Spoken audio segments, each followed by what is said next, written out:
मस्तानी है मेरी महेंद्रा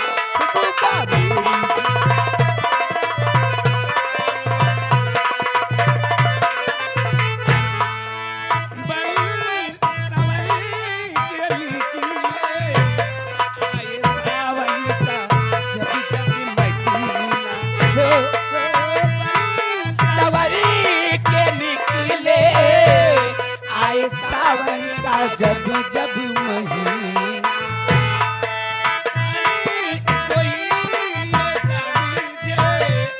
वो भी वो कोई हरे कोई ये समझे होगी वो कोई चंचल हसीना पूछो तो हर कौन है वो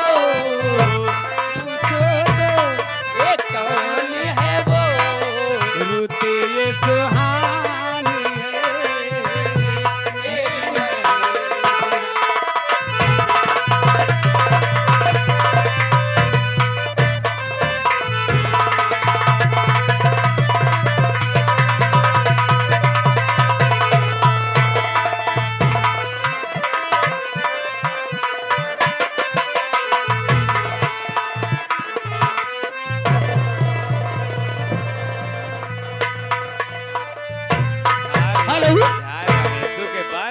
नहीं कहा दे लत मरुआ हमार जिंदगी माटी हो गया तहार माटी जा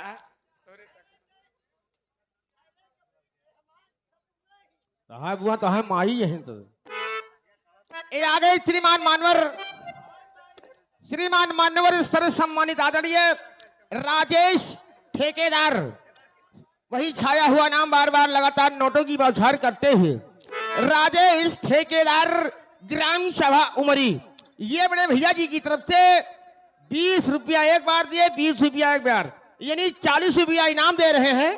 हम और हमारी पार्टी भैया जी का हार्दिक स्वागत के धन्यवाद। हाँ हाँ हेलो एक आवश्यक सूचना मास्टर रुक जाइए